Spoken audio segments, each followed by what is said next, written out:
তো বন্ধুরা, আজকে আপনাদের জন্য একটি স্পেস সার্ভাইভাল মুভি এক্সপ্লেন করতে চলেছি। যে মুভিতে ক্যাট নামক একটি অ্যাস্ট্রোনয়েট কিভাবে তার জীবনযাপন করেছিল এবং একটি স্পেসের মধ্যে সে আটকে পড়ে গেছিল, তো সেটাই এক্সপ্লেন করতে চলেছি। তো আজকের মুভিটির নাম হচ্ছে গ্র্যাভিটি। আশা করছি মুভিটা সবার ভালো লাগবে, তাই শেষ অবধি দেখতে থাকুন। তো মুভির শুরু হয় একটি স্পেস স্টেশনের থেকে, যেটা কিনা ছিল পৃথিবী থেকে 6,500 কিলোমিটার উপরে। এখানে 3জন অ্যাস্ট্রোনটকে দেখানো হয়েছে, যাদের মধ্যে ছিল ম্যাট এবং তার একটি সাথী এবং একজন মহিলা যার নাম ছিল ডক্টর স্টোন। এবং এরা 3জন মিলে অনেক দিন থেকে স্পেসটিকে ঠিক করার চেষ্টা করছে। ডক্টর স্টোন এই প্রথমবারে এই মিশনে এসেছে এবং এদের পুরো টিম পৃথিবীতে নাসার সঙ্গে যুক্ত ছিল। এবং নাসা থেকে জানানো হয়, তোমাদের আশেপাশে রাশিয়ান স্পেস ঘোরাফেরা করছে, যেটা কিনা ধ্বংসপ্রাপ্ত এবং তার আশেপাশে যা কিছুই যাচ্ছে সে সবগুলোকেই ধ্বংস করে দিচ্ছে। তাই তোমরা তোমাদের স্পেসে অতি শীঘ্রই ঢুকে পড়ো। মালবাগুলো অতি দ্রুত থেকে দ্রুত ছোটাছুটি করে তাদের দিকে ধেয়ে আসছিল, কিন্তু তারা এটার মধ্যে কোনো ধ্যান দেয়নি। অতএব দেখা যাচ্ছিল যে তাদের সঙ্গে পৃথিবীর যোগাযোগটাও নষ্ট হয়ে গেছে।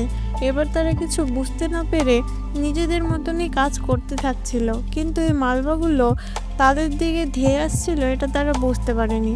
তখন ম্যাট ডক্টরকে বলে যে যতটুকু কাজ সম্পূর্ণ হয়েছে হোক, না হলে তুমি চলে আসো। তখন ডক্টর তাকে বলে যে আর 2 মিনিট আমাকে সময় দিন।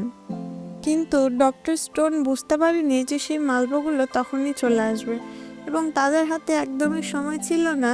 এবং মালবাগুলো এসে তাদের স্পেসের সঙ্গে এবং স্পেস স্টেশন থেকে তাদেরকে ধাক্কা মেরে দূরে সরিয়ে দেয় এবং ডক্টর সেখান থেকে অনেকটাই দূরে ছিটকে চলে যায়। যেহেতু তার এটা প্রথমবার ছিল, সেহেতু সে অনেক ঘাবড়ে যায় এবং ভাবে যে আমার প্রথমবারের এক্সপিরিয়েন্স এতটা খারাপ হবে আমি কখনোই ভাবিনি। ডক্টর স্টোন অন্তরিক্ষের গভীরে হারিয়ে যাচ্ছিল। তখনই ম্যাট কোনোভাবে তার সঙ্গে যোগাযোগ করে এবং তার লোকেশন চায়।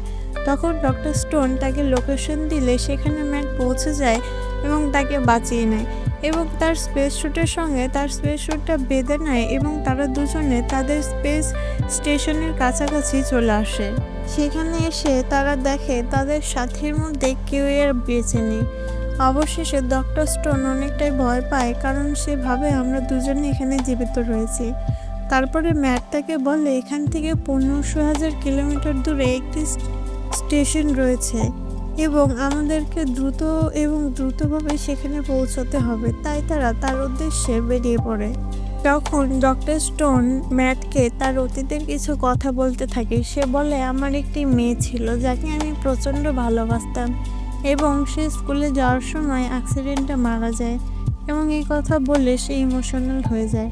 তারপরে তারা দুজনে সেই স্টেশনের কাছে পৌঁছে যায় এবং সেখানে গিয়ে ম্যাট দেখে সেই মালবাগুলোর কারণে সেই স্টেশনটি অনেকটাই ক্ষতিগ্রস্ত হয়েছে এবং নষ্ট হয়ে গেছে। এই সিচুয়েশন দেখে ম্যাট বুঝতে পারে যে সেই মালবাগুলো আসার আগেই এই স্টেশনের যে অ্যাস্ট্রোনট ছিল তারা পৃথিবীতে চলে গেছে। এবার সে একটু বুদ্ধি খাটায় এবং তার মনে পড়ে তার স্পেস স্যুটের মধ্যে কিছু গ্যাস রয়েছে এবং সেটা প্রয়োগ করে তারা সেই স্টেশনের কাছাকাছি যেতে পারবে। তাই সেটাই করে সে এবং অতি দ্রুত সহকারে তারা দুজনেই সেই স্পেসের কাছে চলে যায়। যেহেতু তাদের গতি অনেকটাই জোরে ছিল, তাই তারা সেই স্পেসের মধ্যে ধাক্কা খায় এবং তাদের দুজনকে কানেক্ট করা সেই দড়িটি ছিঁড়ে যায় এবং দুজনে 2 দিকে চলে যায়। তখন ডক্টর স্টোনের পা একটি প্যারাশুটের মধ্যে আটকে যায় এবং সে ম্যাটকেও তখন বাঁচিয়ে নেয়।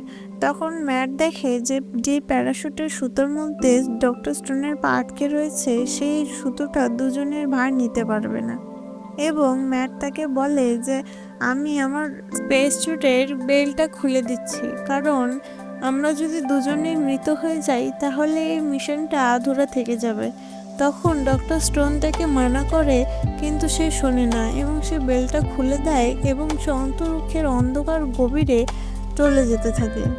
ম্যাটের সঙ্গে ডক্টর স্টোনের কানেক্ট থাকায় তারা দুজনও তখনও কথা বলতে পারছিল এবং ম্যাট তার থেকে অনেকটাই দূরে চলে গেছিল। ম্যাট তাকে বলে এই স্পেসটা আমাকে পৃথিবীতে নিয়ে যেতে পারবে না ঠিকই, কিন্তু এর মধ্যে একটি গ্র্যাভিটি রয়েছে যেটা কিনা তোমাকে এখান থেকে 100 মিটার দূরে রয়েছে একটি স্পেস স্টেশনে নিয়ে যেতে পারবে, এবং সেটা হচ্ছে চায়না স্টেশন।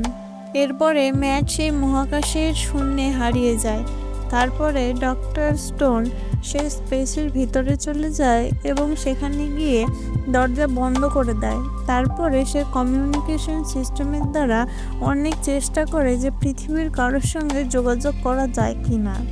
হাজার চেষ্টা করার পরেও তার কারোর সঙ্গে যোগাযোগ হয় না, এবং সে বেচারি ভাবতে থাকে এই মহাশূন্য পৃথিবী থেকে এত দূরে আমি একা রয়েছি, এবং সে মনে মনে প্রতিজ্ঞা করে যে করেই হোক আমি পৃথিবীতে পৌঁছবো। তারপরে হঠাৎ করে সে বুঝতে পারে যে কোথাও একটা আগুন লেগেছে, এবং সেখানে গিয়ে সে দেখে একটি ভাগে আগুন লেগেছে যেটা আগে থেকে অনেকটাই দুর্বল ছিল।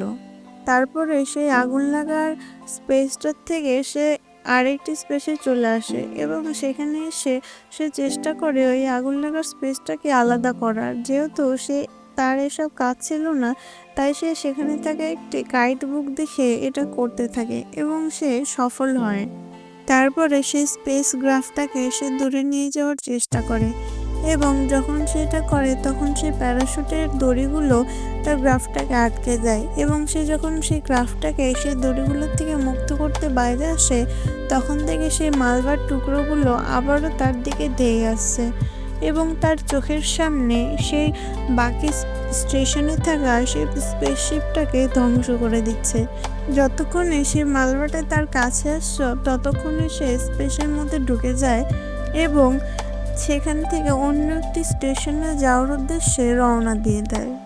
কিছু দূরে গিয়ে সে বুঝতে পারে তার গ্রাফটি বন্ধ হয়ে গেছে, এবং সে কিছু বুঝতে না পেরে সেখানকার বাটনগুলো টিপতে থাকে, কিন্তু কিছুতেই কোনো কিছুর কাজ হয় না। তাই সে রাগে প্রচণ্ড ইরিটেট হয়ে যায়। তারপরে সে জানতে পারে তার সেই গ্রাফটির ফিল্ড শেষ হয়ে গেছে, এবং সে প্রচণ্ড ভেঙে পড়ে এবং মনে মনে ভাবে সে হয়তো পৃথিবীতে আর ফিরতে পারবে না, এখানেই তাকে মরে যেতে হবে। মনে জোর নিয়ে সে আবারও পৃথিবীতে কন্ট্যাক্ট করার চেষ্টা করে নাসার সঙ্গে। তারপরে তার কন্ট্যাক্ট হয় এবং সে তার সমস্ত সিচুয়েশনের কথা তাদেরকে বলতে পারে। হঠাৎ করে সে বুঝতে পারে সেই কন্ট্যাক্টে নাসার সঙ্গে না বরং অন্য আরেকটি লোকের সঙ্গে হয়েছে, এবং সে তার কথাবার্তা শুনে প্রচণ্ড কান্না করতে থাকে। ডক্টর স্টোন কান্না করতে করতে সেই অচেনা লোকটিকে তার নিজের পরিস্থিতির কথা বলতে থাকে, এবং তাকে বলে, মৃত্যু কী জিনিস তুমি জানো? আমি আমার চোখের সামনে আমার মৃত্যুকে দেখছি। তুমি আমার এই পুরো সিচুয়েশনের কথা লোককে জানিও। এরপরে ডক্টর স্টোন নিজের মৃত্যুকে বরণ করে দেয় এবং সেই স্পেসশিপের অক্সিজেনের লেভেলটা কমিয়ে দিতে থাকে, এবং সে তার মৃত্যুর জন্য অপেক্ষা করতে থাকে। তখন অক্সিজেনের লেভেল দ্রুত কমতে থাকে। দেখা যায় ইতিমধ্যে সেখানে ম্যাড এসে পৌঁছায়, এবং এসে সেই অক্সিজেনের লেভেলটাকে সে ঠিক করে, এবং সে ডক্টর স্টোনকে অনেকটাই বকাবকি করে, এবং সে বলে, তুমি কেন এরকম করছো? আমাদের মিশনটা তো তাহলে আধুরাই থেকে যাবে। তারপরে সে তাকে সফট ল্যান্ডিংয়ের ব্যাপারে তখন বোঝাতে থাকে, এবং এই বিষয় নিয়ে তারা অনেক গল্প করতে থাকে। তখন স্টোন তার মনে একটু সাহস পায় যে সে তার সঙ্গীকে ফিরে পেয়েছে এবং সে পৃথিবীতে যাওয়ার আশা দেখে। তখন ম্যাট বলে, তুমি চোখ বন্ধ করো এবং চোখ বন্ধ করে প্রমিস করো যে তুমি পৃথিবীতে সুস্থভাবে পৌঁছবে। এবং যখনই সে চোখ খোলে তখন আর ম্যাটকে দেখতে পায় না। এতক্ষণ সে ম্যাডের কল্পনাতেই ভাসছিল। কল্পনাতেই হোক সে পৃথিবীতে যাওয়ার আরেকটি শক্তি পায় এবং তার অক্সিজেনের লেভেলটাকে ঠিক করে। যেহেতু সে স্পেসে কোনো ফিউল ছিল না, তাই সে চিন্তা করতে থাকে যে কিভাবে সে পৃথিবীর মধ্যে গিয়ে পৌঁছবে। তারপরে সে অনেক বুদ্ধি খাটিয়ে এবং আগুনের একটি ফায়ারিং স্পেসের দ্বারা পৃথিবীতে যাওয়ার চেষ্টা করতে থাকে। সে তার চেষ্টার জোরে সে স্টেশনে গিয়ে পৌঁছায়, এবং যখনই ভেতরে সে যাবে তখনই সে মালবাগুলো আবার চলে আসে। আসার পরে সে স্পেসের স্টেশনটাকে আবার ধ্বংস করে দিতে থাকে। কোনোরকমভাবে স্টোন সে ক্যাপসুলের ভিতরে গিয়ে পৌঁছায়। ক্যাপসুল হচ্ছে সেখানকার একটি সেফ জায়গা। তারপরে সেই মালভাগুলো ক্যাপসুলের সঙ্গে ধাক্কা খেয়ে যায় এবং দ্রুত গতিতে সেই ক্যাপসুলটি পৃথিবীর দিকে ছুটতে থাকে এবং ছুটতে ছুটতে তার মধ্যে প্রচণ্ড পরিমাণে আগুন লেগে যায়। স্টোন এসব কিছু দেখে প্রচণ্ড ভয় পেয়ে যায় এবং সে তার জীবনের সমস্ত আশা ছেড়ে দেয়। সে ভাবে এই ক্যাপসুলের ভেতরেই হয়তো তাকে বর্ষ হয়ে মারা যেতে হবে। অবশেষে তার সেই ক্যাপসুলটি পৃথিবীতে এসে পৌঁছায় এবং তার নিচে থাকা সেই প্যারাশুটটি অন হয়ে যায়। হওয়ার পরে তাই সে একটি সমুদ্রের দিকে ধেয়ে যেতে থাকে এবং তার ক্যাপসুলটা যেহেতু প্রচণ্ড আগুন লেগে গেছিল, তাই সে কোনোরকমভাবে একটি সমুদ্রের উপরে এসে পড়ে যায়। এরপরে সেই ক্যাপসুলের দরজাটা ওপেন করে সে এবং সেই ক্যাপসুলের দরজা দিয়ে অনেকটাই পরিমাণের জল ভেতরে ঢুকতে থাকে এবং স্টোন সেখান থেকে বেরোয়। যেহেতু সে ভারী জামা কাপড় পরেছিল সেহেতু সে সাঁতার কেটে উপরে আসতে পারছিল না।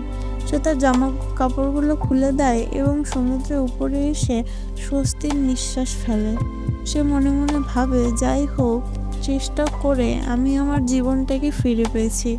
এবং সে কিনারে এসে প্রচণ্ড কান্না করতে থাকে এবং অনেকটাই খুশি হয়। এবং আজকের এই মুভিটি এখানেই শেষ হয়ে যাচ্ছে। তো মুভিটি কেমন লাগলো অবশ্যই কমেন্ট করে জানাবেন এবং চ্যানেলে যদি নতুন হয়ে থাকেন তাহলে চ্যানেলটিকে সাবস্ক্রাইব করে দিবেন। তো দেখা হচ্ছে আবার কোনো একটি নতুন ভিডিওর সাথে। ততদিন সবাই ভালো থাকবেন, সুস্থ থাকবেন।